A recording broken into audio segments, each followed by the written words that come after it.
Boy, oh boy, another really solid day today in the market. So in today's video, we're going to be talking about another day trade that we took. We made a little over about $250. Definitely a small position, but we covered really nice. We're going to be talking about that, so I hope you guys all enjoyed this. If you have any questions, feel free to ask down below. And if you guys want to learn more about trading, check out our school. It's called the Swing Trading Masterclass. Private live streams, quizzes, lectures, a group chat, but more importantly, we actually teach you to trade. This is the strategy that I've used to quit my 9-to-5 job. So check it out down below, and you guys can get 51% off by using code money. Code money, 51% off. Check it out. Only 3 spots left for that code. So I want to see you guys in there. And guys, let's jump into this here. So what was the trade? What did we do? Why did we buy it or actually short it, which is a new thing here that we did. So this is Bull. Bull. It kind of sounded like ball, but it's bull.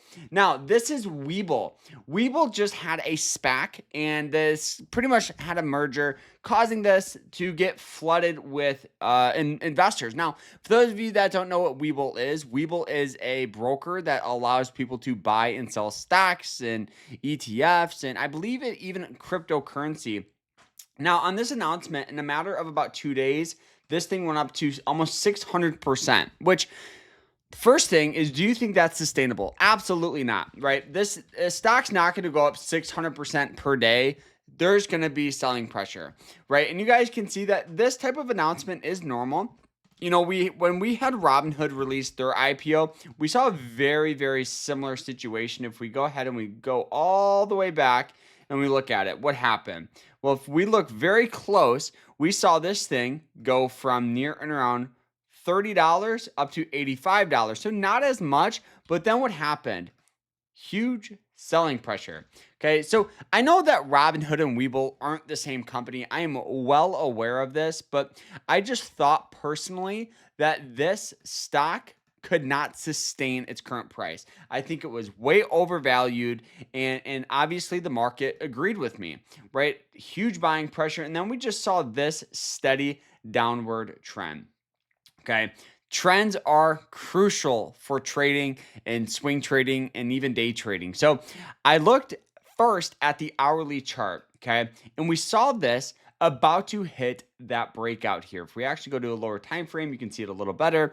So I actually sent this to the team and I said, hey, if we can get a push above this price, this could be a really nice breakout where we could see a move going in this direction. Now, if we don't have that breakout, what's the other option? Well, it's going to use it as resistance, just like it's been doing in the past, where it hits it, sell off, hits it, sell off. So this was where we got in on our short trade. A short is just betting for the market to go down.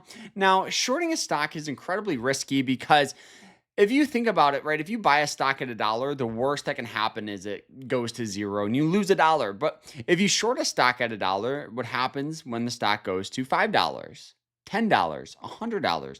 You could lose $90 off $1 short. So there's a lot more risk involved, but in my opinion, with situations like this, you could see massive amount of profit. And that's kind of what we saw here today. And we definitely took a light position just because with shorting a position too, you have to have shares available to short. You just can't short almost any company. It's kind of difficult, especially a stock that's very volatile, a stock that has heavy amounts of volume. So sometimes it's very difficult or expensive. Sometimes you do have to pay for your shorts depending on the broker. And this is what happened is it hit this. We saw this huge little wick down on the breakdown of this right here where it crossed below that low wick down here. We can go ahead and draw that out for you guys. So when it broke below this wick down here was where we entered, and it just slowly kept going down and down and down and down. Now, the reason why we wanted to cover right before market closed was one, we were up already, 200 and something dollars off this trade here.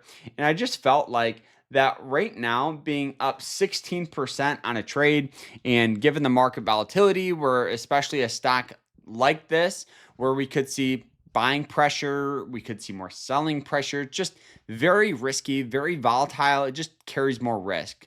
So you just have to do your due diligence and understand like the long-term aspect of trading is, if you make 3% a month, you are in the top 5% of traders. You're probably one of the best traders, in your group and in your team. So making 16% in like a couple of, hours, I'll take that any day of the week. $200 a day keeps the job away. And this is the approach, right?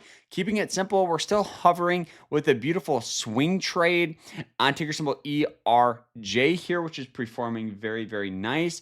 This one here was a very similar approach, upward trend on the daily, sold off down to that 200-day moving average line.